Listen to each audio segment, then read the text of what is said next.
Guys, I sat and watched a video they had with Michio Kaku talking about quantum computing. He gave us a history of the clinically insane and how they are in charge and how they, try to control everything through, I own everything by this, and then kill each other if they can't. And that's how we got to quantum computing, right? And they talk about it like they're proud of it. They talk about Babbage and Feynman. Okay, you do know Feynman helped build the nuclear weapon. Okay, okay. And we'd have. I understand. No, Rockefeller said the same thing. Standard Oil made America great and powerful. Standard Oil made the U.S. into the biggest destructive war machine that mass murdered its poor with the waste from the sea. Yeah, we know. Right. So the wealthy could be dominant, and we know. And so when you sit and you look at this history of NYU and all that stuff, you're like sitting there going, and they're proud of it. Or they will sit there proud of this great history. They don't even mention Confucius or Tao or Krishna, Siddhartha. It's about Hooby Dooby. People I didn't even know existed.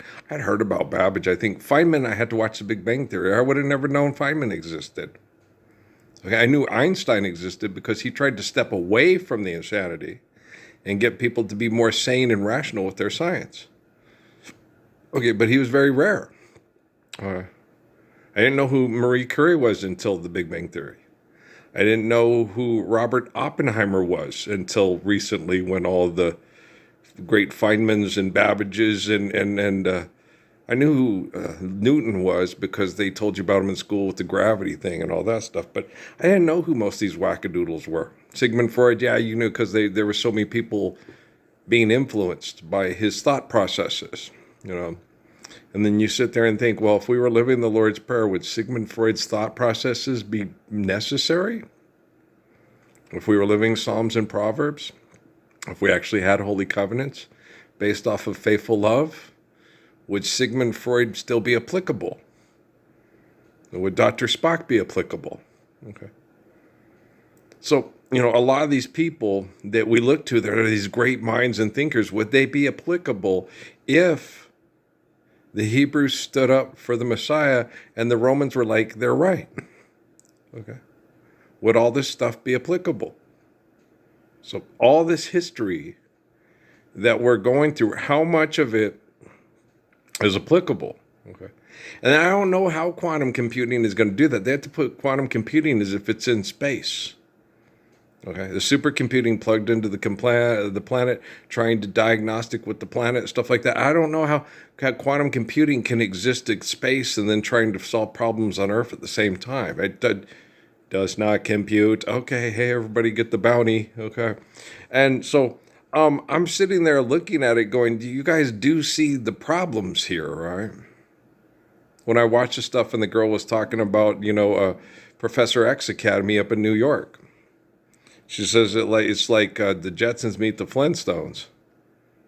Yeah, I gotta sell more box cereal and gotta sell more stuff and cigarettes or cigarette commercials on the Flintstones. Yeah, Flintstones meet the Jetsons. That's all the Flintstones and the Jetsons are, is just a way to get you involved in something that's not real to purchase people's products. That's the Flintstones and the Jetsons in a nutshell. Eep, up, work, Right, that means I love you. Oh. I thought it said, well, no, one of them wasn't that Meet Me Tonight? Jet Screamer, right? And what was the Bread Rock, the Twitch? The Surfing Craze, and what else did they have? They had the one with the Beatles. Was that I don't remember. That was on the whatchamacallit, the Flintstones, right? I'll go watch them. I've got them on Tubi. Do I want to? No, not really. I was watching some of The Quiet Man, and it kept backing up, and I kept having to watch things over again. And I was like, oh, shit, I'm just going to not watch it. it keeps pushing me back, and I can't get it to move forward to get to where I was in the movie. I sat and watched Barefoot in the Park, and it just made me miserable. It's just like watching Barney Miller. People surviving living in New York City. It's depressed. And then thinking they're going to be married and have a successful marriage on a fifth floor apartment with it's nuts. Right in the middle of carbon emission conflict through the stock market with lawyers dictating the stock market central. You have this miserable life. It's like trying to turn Arthur Miller's Death of a Salesman into a comedy. Yeah, okay. You're like sitting there watching it going, is it charming? It used to could be. Till they took me to Sierra Vista, and Sierra Vista ruined me for everything. Okay. Damn. And then coming back to cruises where it's like, okay, go back in time. It's like, I can't go back in time. It's impossible to ask a baby not to cry. It's just impossible. If you ask me for my soul somehow, if you ask me for the world, somehow I'd get it. I'd sell my very soul and not regret it. You can't possess the soul, and therefore you cannot sell it. The soul is basically with the essence of life, the essence of life that provides life to this body. And this body, it's not getting used up. Okay? It's being used. It's an instrument of beauty and celebration of life, or it's an egotistical instrument of let's build New York City and destroy each other in the process. You're going to get pneumonia. What are you doing on that top floor thing? It's nuts, right? Just crazy shit. People doing things that they shouldn't be doing because life is miserable when you're dictated to by people that are trying to outmaneuver the other asshole to be the top asshole. And that's what quantum computing is. Okay? And they could go through and eliminate all my surveillance. So there's no evidence of my life at all on their science and technology, okay? But all the people that were a part of this mental and emotional rape and this destruction of Jesus and the destruction of the prophets and the apostles of the Messiah and all this nonsense, okay? They're still going to remember, he asked us that we give each other love and live the Lord's Prayer worldwide, so we didn't use computers to mass murder people over trying to dominate the market and come up with drugs to keep them comfortable while you're mass murdering them to dominate the market. Right. That's what they're using quantum computing for. It's depressing. You sit and watch it and go, oh, Jeffrey Hinton's okay. These fuckers are batshit crazy. You think? Marie Curie, Richard Feynman, Babbage, Newton was a nut. Okay. He was a nutcase. He sat and tried to put himself in the Gospels because he felt horrible about everything that he was a part of and that he was doing. And he could do the math better than everybody else. Stephen Hawking was a wackadoodle, okay?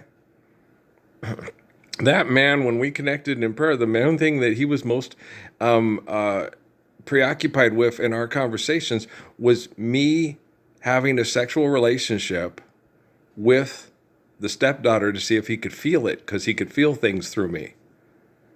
And he didn't want me to have sex with my wife. He wanted me to have sex with the stepdaughter.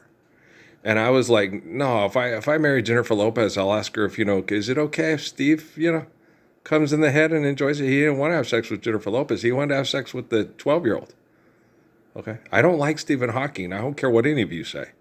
I did not like the man, do not like the man, will never like the man. Okay? And I'm like, no, she was manipulated by your fellow scientists, and that's wrong. Okay? Maybe back in Sigmund Freud's time this was okay, but not in our time. In our time, we allow girls to mature and decide who she wants to protect. I understand she wants to protect me, but would that be happening if not for you? And Michio Kaku and all the rest of these assholes. Okay. Oh, Michio Kaku knows. He knows who I am. He knows what he did. He knows what he's doing. Okay? He knows what's up. Neil deGrasse Tyson knows what's up. Neil deGrasse Tyson has a podcast on my Jennifer Lopez is Your Forever Love scan disc. They know who the fuck I am. Okay, I didn't know who they were until they were introduced to me by mass media. I'm fairly certain that they probably knew who I was before I knew who they were. Just like Gordon B. Hinckley and Russell Nelson and Monson. I can't remember. Was it Donald Monson? And Monson, all them. They knew who I was. I didn't know who they were. They're in my bedroom in my house. They're watching my wife and my kids be sexually groomed and abused by military covert op members to see how I handle it, to see how I stop it, to see how I protect people from that kind of activity. It's like, why is it even happening? You're supposed to be religious people. Why are people sexually manipulating my wives and abusing them and taking advantage of them with technology and money and making them feel like you got to get enough money to keep having sex with me? Okay, Megan. Your real name's Javon. Go by Javon. Don't call yourself a stallion. You're a mare. Everybody knows that. If they can't figure that out, you think that's a stallion. Okay. Show them the picture of all the pictures of the males naked like they do to the guys that are homosexual at the Mormon church. See if that sexually arouses you. Okay, well, that's a stallion. Okay, the guy's taking the guy into the shower on a semi-tough at the beginning of the movie there, and the shower scenes on what's the name of that movie, that TV show, White Shadow. That's uncomfortable. When you sit and watch it again, I was like, they keep showing that, and they're seeing in the shower and stuff. They go a little bit long on the shower scenes and do a lot of shower scenes. And like the kids in that TV show were sexually compromised and exploited by the producers of that show. Yeah. Oh yeah, they were. Oh yes, they were. You can feel it when you watch it. It's very uncomfortable. All those young men being naked together and singing, and having to keep having the camera crew and sit there. Yeah, that's very uncomfortable. That's being sexually compromised for philanthropy. I don't want to be naked with these guys over and over again singing in a shower all day. You want to make it as an actor? No, I don't. Okay. I just want to make love to my wife, be healthy, exercise, and never have to pay anybody money to live here ever again. Well, because I'm perfect, like those before me. And those yet to come, of course. Because we're one source, of course. Girl, I love you too, guys. Let's see if this one will load. I'll be awfully surprised if it does. But I don't know if they can be forthcoming. Maybe it will, because their quantum computing say you better let it load, because you can't eliminate his life from your mind unless you want me to eliminate your mind too. That's true. All right, get to work, Ultron.